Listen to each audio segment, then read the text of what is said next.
Glad to be here. As John said, I've presented to a couple of OpenStack meetups over the past year or so. I've talked a little bit about Romana, the project that I've been involved with, which is a network and security automation solution. I'm not going to talk a lot about that. It's going to show up toward the end.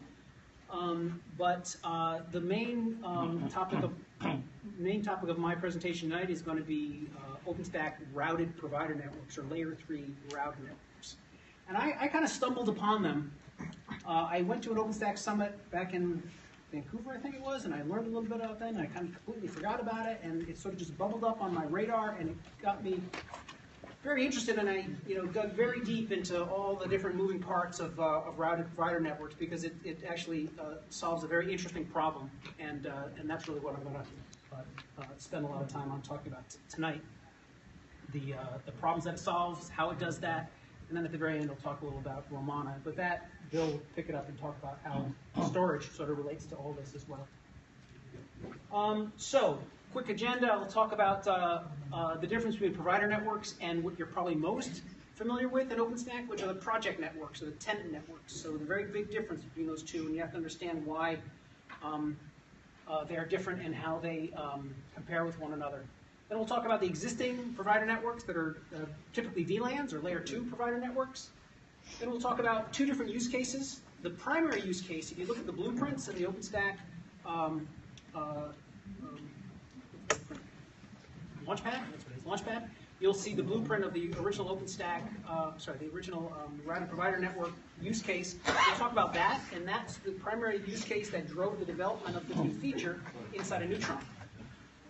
But what I'm also going to talk about is a different use case that is the one that actually drew me into this whole topic, which is one that I came across through some interactions that we have, that I've had with a large operator running Romana in their Kubernetes deployment. They also run OpenStack. But nevertheless, I'll talk about that second use case because I think it's quite interesting and relevant. So those are the things we'll go into. And feel free to interrupt me. We've got about half an hour to go through this. I've never presented this material before, so I think it'll run about a half an hour, but we can go off-road and dive into any technical details if you wish. So let's start with the very basic comparison between provider networks and tenant networks. And just by a show of hands, who knows what a provider network is? Okay, less than a third. About 25%. So that doesn't surprise me because although provider networks are quite important, they sort of get sidetracked because most people generally talk about tenant networks, which are the user-configured, isolated Layer 2 networks that are created through Horizon or through the command line. And as a user of OpenStack, those are the networks that I provision and manage on my own. So, but back to a provider network. A provider network is literally a network that the OpenStack operator or provider, OpenStack operator provides to the users, and that's typically an existing data center VLAN. And that VLAN could have a very specific purpose. It could be the VLAN through which external internet resources are available, or it could be a VLAN that has assets that need to be accessed directly through OpenStack virtual machines. Database is a very simple example. You need layer 2 adjacency, for example. You need those into the virtual machines. You would build a provider network and expose that into the hosts, and then the virtual machines would connect directly to the VLAN through a bridge on the host out to the data center network. So that's what a provider network is. Now, obviously some very important use cases. Very simple networking solution where all VMs in OpenStack hosts just grab an IP address on a data center VLAN. That works perfectly fine, and I think probably one of the original implementations of OpenStack probably just had that before Neutron. If you go back to like the Diablo days, you could probably see some similarities there. But important point is that this provider network is shared across all hosts, across all projects. So the IP address range is shared among all of those. So any virtual machine that gets popped up, it's going to fetch an IP address out of a block that is available to all hosts across all projects. So that's an important characteristic of provider networks. And because of that, obviously, just to be clear, can't have overlapping IP addresses the way you normally do in tenant networks that are isolated VLAN, VXLAN overlays. Now, sometimes that's a good thing because you want all virtual machines to access the public internet, for example, or access the Oracle database, or access the Active Directory or something. So there's some really good reasons why you might want that. Or other reasons why you might not want that. So that's one of the limitations. But also important to know that since everybody's sharing this network, they all can see each other. All machines from all projects can access that same network, so they can see each other. You can put security features in there. Let's not go into that right now, but that's one aspect of provider networks. And again, these provider networks use all the other data center infrastructure, routers, gateways, firewalls, and so forth. Now compare that with a tenant network, which is the thing you're probably more familiar with, which is the network that a tenant builds. They build a subnet. They specify a IP address range. They launch machines on that network. They get an IP address from a DHCP daemon and all that other good stuff that a user is familiar with, and that's their private network. In order to get off that network, they've got to set up a neutron router. That's got to get routed out into an external network and all those other things from a project and tenant perspective. So again, these are two different use cases, important for very different reasons. But just to reiterate, the tenant network is an isolated virtual network created by the user. It's usually deployed as an overlay network using VXLAN technology. You can have overlapping IP addresses because every tenant can just specify whatever IP addresses they want. You may have to NAT to get off of that, but that's, again, the floating IPs would provide that access. And again, it uses neutron routers and so forth. So these are two very different networking models. And we're going to talk about provider networks now. So I mentioned this already, but let's go drill down a little bit to find out what's actually happening in the current Layer 2 VLAN provider networks. And what you see here is a diagram right out of the documentation. What you see here is the neutron network node. And over here you have a compute node. And here's a virtual machine that gets launched. And the important point I want to make here is that what you see between the virtual machine that gets launched, the instance that gets launched, the connectivity between its network interface and the actual data center VLAN is a bridged network. So there's a provider bridge that goes out through interface on the host. It gets connected to the actual physical infrastructure. And this ETH0 on the instance is actually bridged to the data center VLAN. That means it's actually a layer 2 broadcast domain. This thing can ARP to get an IP address. It can ARP to learn the IP addresses of all these other data center resources. It's standard vanilla VLAN networking. You'll see over here, there's a DHCP daemon running, and this is where the IP addresses are issued for this provider instance. When when Nova launches this instance, it's going to fetch an IP address using DHCP, and it can only do that on a bridged network. So what you see here is another bridge to access the DHCP daemon to give its IP address. So that's, again, meat and potatoes, VLAN, layer 2 network. And that's how provider networks work today. So the problem is, the typical deployment for provider networks looks something like this, where you have the VLANs, like I said, here's VLAN 100, VLAN 200, and you connect those or plumb those VLANs to whatever top rack switches you want, and then down the rack and connect to whatever hosts need access to those VLANs. Now that all works just fine until these VLANs get too big, when you literally have hundreds of endpoints ARPing for addresses, ARP timeouts. The broadcast traffic can sometimes overwhelm the VLANs, and performance starts to deteriorate. A VLAN is a notorious fault domain, and if something goes wrong, all these endpoints are going to suffer. So as these broadcast domains grow, you're taking on greater and greater risk as these deployments scale, and just generally understood that large VLANs are not the safest, most robust deployment pattern. But anyway, they're quite common and popular, and this is the way they would work. So as I said, that's how you want to use them, but in reality, you might have some not crazy, but sort of idiosyncratic aspects to your data center. For example, here you've got a whole rack where VLAN 100 doesn't show up. And likewise, on rack 3, you don't have VLAN 200. So now what happens when Nova launches a VM on rack 3, and it wants to connect to segment 2? It can't, because none of these hosts have access to VLAN 2. So it limits the manner in which Nova can schedule virtual machines. So you can solve that problem. You can trunk VLANs, but now your problem is getting bigger. And you can also solve that problem by saying, well, I'm going to let my machine launch here, and then I'm going to leave it up to the user to choose which provider network to run. Well, you can connect to segment 1 or segment 2. And then the user has to know which one is his and which one he has access to. It introduces a great deal of complexity and confusion. And this, for large operators, this became an issue that they wanted to address. And what they wanted to do was essentially build one single logical provider network that overcame all of these problems. The single large broadcast domain, the fault isolation zone, end user confusion, and large broadcast domains. So that resulted in what are called routed provider networks. And what you see here is that same diagram, except now those top rack switches are now routers. Okay?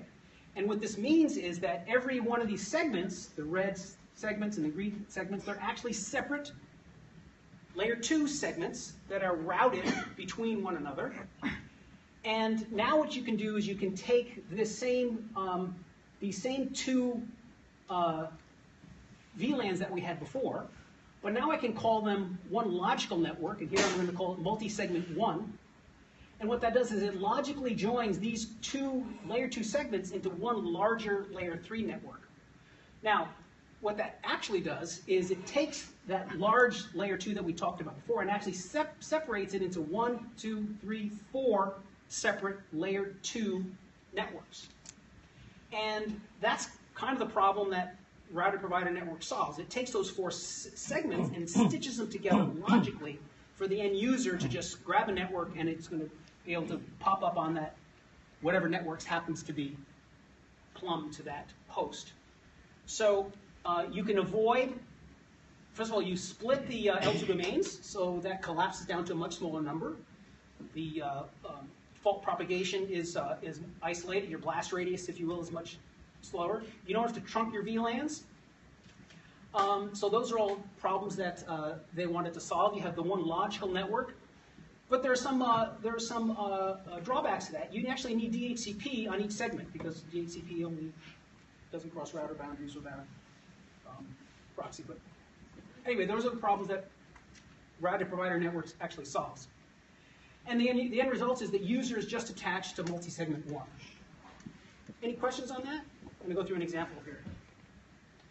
So here is the actual command that you would use to create a provider network, and here's the command that you would normally use to create a normal layer 2 provider network. OpenStack network create, shared network, provider physical network, name provider 1, so on and so forth. Now that gets now replaced by a different command where you now have the ability to provide a provider segment ID and a provider segment name. So here's multi-segment 1. And that results in this output here. You'll see we have the name of this network, this logical routed network is called multi-segment 1. And then what I can do is once I've created it, I can now get that segment ID. And then once I get the ID, I can actually add a subnet to it, just like I would a normal OpenStack network. You create a network, then you add a subnet to it. You add IPs to it. And here, as I said, there are 4 separate layer 2 segments. I have to add a subnet for each of those segments. And you'll see here in this command here, so I'm going to take a subnet, I'm going to create a subnet on the multi-segment 1 network. And I'm going to specify subnet ranges, and I'm going to do that for each of these blocks. So going back to the previous example, here I've got a /16, 10.124, and a /24. 214/24. So now I'm going to build subnets from that, or add subnets to that. And what you see here, I've taken that /16 and I've split it into 2/17. So here's a /17, 0.17, I'm sorry, 0.0.17, and then 128.0.17. So I split that in half. And likewise, for the other segment, the /24, I've split it into 2/25s. I got 0/25 and 128/25. So I've split that equally across those two. And now I've got the segments and the IP addresses and gateways all sort of, you know, Shazam. That all works. That's how it's done. So now, then the user can launch a VM just like they normally would, except when they specify the network, they're specifying the logical network that includes all of those segments. The user doesn't know that one's a VLAN, it's going to get an IP address and separate networks. It just knows when I go to multi-segment 1, I'm going to get out to the public internet. So that's a routed, in that particular example. So that's what routed provider networks do for you. And for large operators, that's a really big problem because they're building large clusters. They're running provider networks is a very popular, important way to connect virtual machines. These layer 2 networks were getting much too big. It was very fragile. A lot of their root cause analysis wound up, you know, pointing to the size of these VLANs as being the root of the problem, not to mention the confusion that was introduced to users. So that's what router provider networks do, and that's the problem that they solve and how it's done. So I'm going to pause here for a minute and see if there are any questions, and then I'm going to go to another use case in just a minute. When you say replace the top-of-rack switch by routers, are they physical routers or virtual routers? Well, most top-of-rack switches are multi-layer switches, so they can route just as easily as they can switch. So they're the exact same devices. Okay. So there's no physical change. There might be, you might have a different, you know, some different software running on it, but you can run a segment to the top of rack and have a virtual interface with a gateway on the top of rack without any problem. Okay. And when you say VLAN trunk, you mean VLAN tagging? No, VLAN trunking means you put more than one VLAN IDs on the same Ethernet wire. So the same NIC is listening to 2 different VLAN tag frames. So tagged with 100, tagged with 200, they trunk together on the same interface, ether 0. Another question over there? So, like in the last example, like you divided the address space between 2 racks, right? What if you have to add another rack? Would you? Yeah. So there's some planning. There's absolutely some planning involved here, and you're sort of touching on to the next use case. So what I've described here is a very static environment where I have set up these environments where I've split. You can see down at the bottom. Here's the 2/25s. And this required static provisioning of those segments on that router. People don't do that anymore, right? They use a route distribution protocol. It's all automated. You would use BGP to distribute routes and so forth. It will magically sort of do that.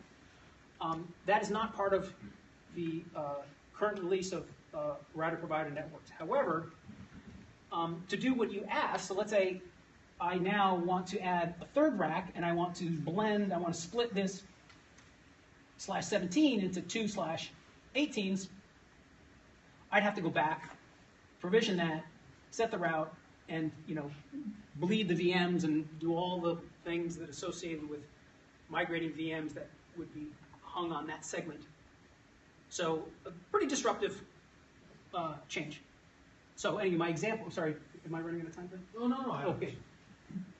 Yeah, question? Yeah, so how does the, when a VM gets instantiated in rack 1, in this example, how does the Nova host, the hypervisor, where does that glue come from so it knows which network authority?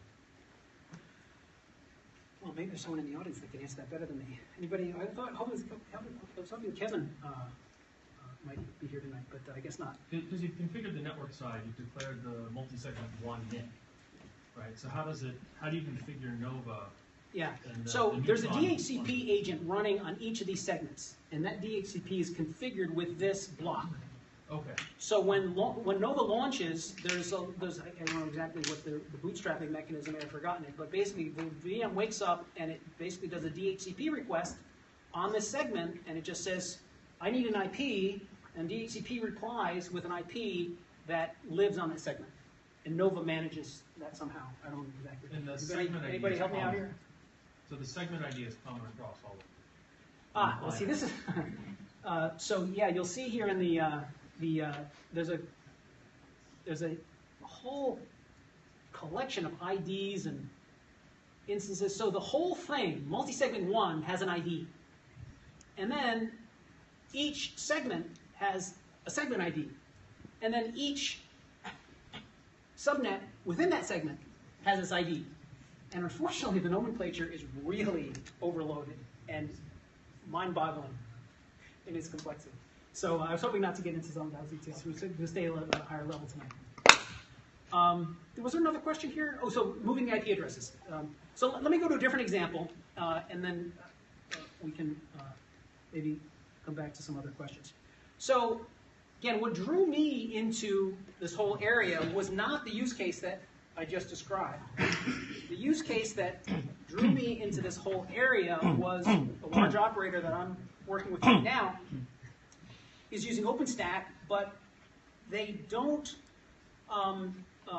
deploy these very, very large VLANs that are running too big. Their use case is the opposite.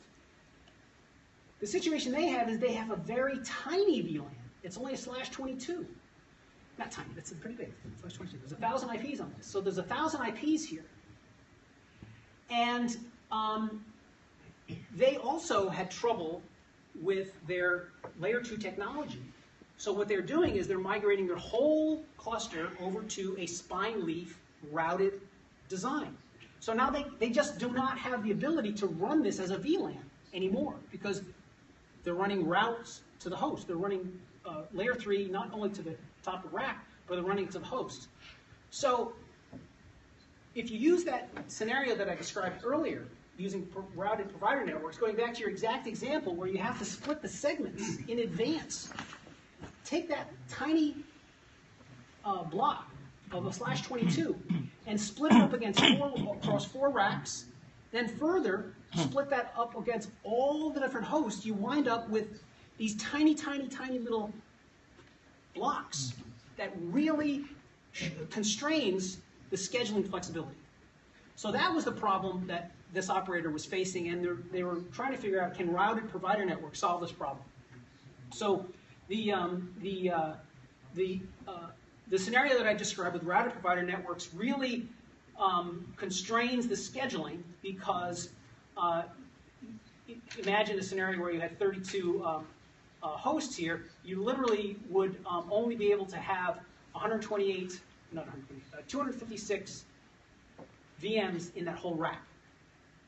And then you'd run out. By the way, that problem does exist in the previous example, but it just airs out. And in order to avoid that airing out, you have these very large blocks, so you try to give it enough headroom. So that's a new feature coming down there. But when you don't have all those IPs, you have to live within the constraints of that, where you might have a rack that could only have 100 VMs, which obviously is a problem. So this is a similar use case to the routed provider networks, but the way routed provider networks are built right now, it doesn't handle this use case very well because routed provider network sort of presumes an abundance of IP addresses. So I'm going to wrap up here by talking about this other scenario. Okay, right. So here's the example. So they're taking this single /22 and they're going through a spine leaf design where it's not where they want all of these hosts to access some data center resources here. And here's my example. I'm taking the /22, and as I said, I would split that up into 4 /24s. And let's say I had 32 hosts. I would split that across 32 hosts, which actually left me with only a /29 on each host, which only gave me 8 IP addresses per host. Okay, and that actually might be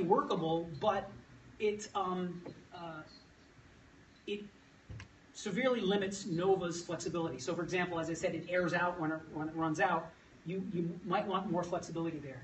So the way you overcome that is you give this a slash 17 or something. But sometimes you don't have those IP addresses. Even in a data center, 1918 addresses are still running out. So you're basically trading off the Nova's scheduling flexibility across all the available VMs versus how many IP addresses you have to dedicate to this. So there's a very direct trade-off between the two. Okay, so the way you can solve this is with, I'm going to wrap up here, talk about what I'm more involved with this Romana project. What you need to be able to do is to provide the flexibility by dynamically updating the routes and not statically provisioning in this way on a rack or on a host, but just allocate these IP addresses as the VMs come up. You just create a route and inject it into the fabric and let the network do its stuff to distribute those routes. So that's sort of the better way to do that. It actually doesn't even use the routed provider network feature of OpenStack. It actually just uses the standard provider network feature of OpenStack, but it takes advantage of route distribution and the Romana software, as I will show you in a minute.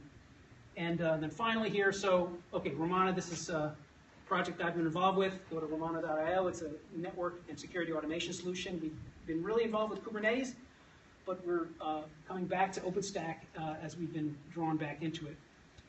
If you want more details, we can go into that. And I'm just looking at the time. I want to wrap it up here. So in an OpenStack environment, Romana would live on the Neutron node. It's got some software that manages IP addresses and routes. It's got an IP address management plugin, uses the IPAM API, ML2 driver, and there's an agent that runs on the compute nodes. So with that, it's now going back to my earlier diagram about the bridge network versus the routed network, you'll see there's no bridges here. Here's the virtual machines that get launched on the hosts, and there's no bridge. This is actually a router on the node itself. So you'll see here the default route is to the top of rack. So here's the 192.1. That's the gateway on the top of rack. And in each case, these are 3 hosts on the same rack, so they all share that same gateway on the top of rack. And then each of these virtual machines get an IP address on the block that is assigned as needed dynamically to the host. So for example, a block would be assigned here, and these 2 machines would get IPs out of that block, that /29. But they're not statically provisioned, they're dynamically provisioned. And what you see here is the agent then announces, the agent peers with the top of rack and then announces that route so the infrastructure can learn how to reach all those endpoints. And I think that is my, okay, so now back to that same example with dynamic route distribution, you can well, in this case, we, okay, so in this case, I set it up so you actually do split the 22 into 4/24s, but you don't necessarily have to do that. But the point here is that you can now schedule a VM to any node anywhere, and then the software is going to fetch an IP and then announce that route to the host, and it's going to get propagated up through the infrastructure to maintain that reachability. So what that basically allows you to do is take that /22 and populate it however is necessary across all the racks and across all the VMs, giving you the flexibility that you need without wasting IP addresses. And that, I think we're kind of just about to my time here. And 7:30 on the dot. Look at that. So any other questions before I pass it over? Yeah. So I'm struggling with what's different about Romana versus Calico or OpenContrail, which uses BGP as a route distribution mechanism to do the same exact thing in principle. Well, 2 things. OpenContrail uses an MPLS overlay, so there are variations of that, but it uses VXLAN or MPLS. And then it uses BGP or XMPP to distribute the routes across the nodes. So roughly speaking, OpenContrail has an overlay. Calico uses BGP like just I showed you there, but what it doesn't have is the IP address management.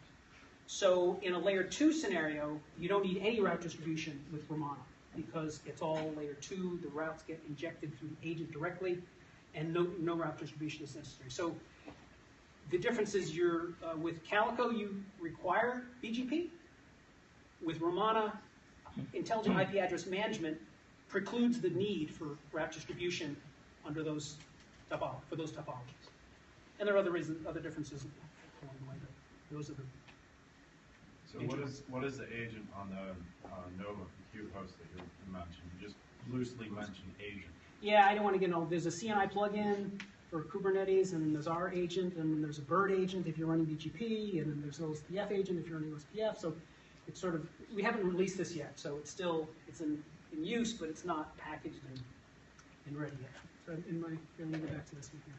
So, yeah. So what I was describing is actually version 2 that includes topology-aware IP address management. Now this is important because depending on where that IP address lives in that hierarchy, in order to minimize the route distribution, you don't want to put a random IP address there because then you're going to inject host routes that have to be propagated all over the place, and the velocity and the chatter that goes with that is not insignificant. So having IP address management that is aware of the topology, that knows if you're going to launch a VM on that node, it has to be topology aware, so it pulls an address out of the block that's within a route that already exists. Actually, again, getting back to the activity, the route distribution activity is demonstrably lower with topology aware IP address management. So anyway, but we have not released this yet. This is soon. I thought it was going to be ready tonight. I thought I'd have the demo, but we just didn't have the time. Don't you use floating IPs? Pardon me? Floating IPs? Yeah, so floating IPs don't have the same meaning with provider networks, because the assumption is that the provider network would already have a NAT gateway someplace else. So you don't have to use Neutron to give you the floating IP. You only need the floating IP when you're using a tenant network to get off the tenant network into the data center. So floating IPs are really not helpful. Yeah. So, a couple of questions. Did you imply just with your last answer that there is no need for tenant network at all in this? No, the two apples and oranges. Okay. You still may want and desire tenant networks, and that's a totally orthogonal So, issue. in that instance, in that case, any given instance would have two NICs, one on the tenant network, one on the provider network?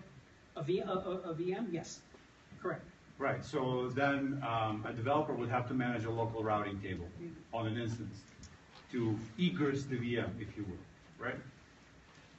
Well, Am I understanding this correctly? Like you have basically, I would have an IP NIC and with an IP in a provider network, whether routed or not, and I would have a NIC with an IP in a tenant network. Would that be the case? I believe so. So if I have more than one tenant network in a project, I have to manage my instance routing table locally to egress correct interface, right? I can't use default route. You can use calls as routing. Yeah, I think you've got a Neutron router involved here too that needs to be On an configured. instance? Well, if an instance has, well, I'm So assuming. if I have two NICs on an instance, then there is no neutral router, right? Well, what are they connected to? What are the two NICs? Well, they're connected to two bridges or whatever, but the point is, from perspective of an instance, I need to know which NIC to originate the packet from. So how would I make that decision in this case? I don't have an answer for you. You have to do it on the VM. Say it again? If both are valid, the VM would have to decide. The local host would have to. Right, based on what information? Well, how would you? So the way I make a routing decision, I match a prefix, right? A prefix and a subnet mask. So if I have a single NIC, normally I would have a default route, which is 0/0, right? So basically anything matches, boom, magic happens, egresses that NIC that has the default route. But I have two NICs.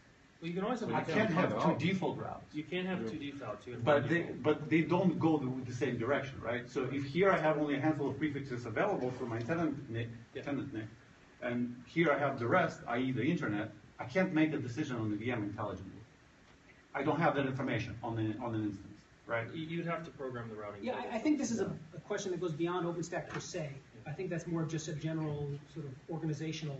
Well, it's an implementation problem all of a sudden, right? So when a developer instantiates an instance, he would have to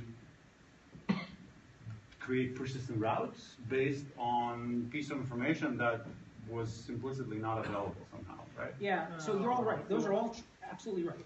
I guess my only response is that an operator could choose to use both provider and tenant networks, and they introduce all that complexity. Right. And other operators don't have any provider. So that's why I Right. kind of like, So they might choose either or. that's why I thought you alluded to basically lack of tenant networks because it's operationally complex. Right, but I wanted to kind of ask a different question. That was, this one was from your last response. But the different questions I wanted to understand, what is peering with what? Each compute node is peering with the top of rack router over /31. Yes. So now I have to manage, Or it could be say on average about It could be- 30/31s per top No, of rack. no, that's what the Romana software does, and that could be BGP unnumbered, for example. And you don't do anything with that. That's all. IPv6, all below the surface. Okay. So that's one of the reasons. So with Romana need to run on the top of rack switch as well? Nope. Then you're limiting me to operating systems that support BGP unnumbered. That's what the agent does for you. Well, But that's only one side of the peer relationship. for that, if you want, yes. So yes. So, yes, Maybe we can take it offline because we're cutting into Bill's time here. But you're absolutely right. It would have to be supported on the other end of the wire. Okay. Sure.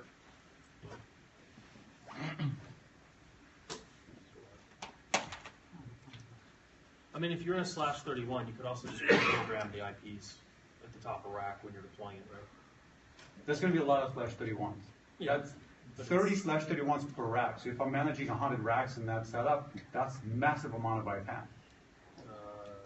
Yeah, but if you do it on a known, based on row or whatever, you can calculate it very simply.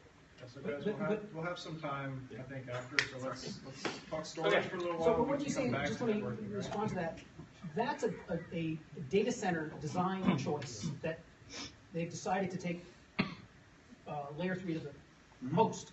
By making that choice, they've embraced that burden. They've sort of taken on the burden of managing those issues. Let's think about the storage presentation. That's all.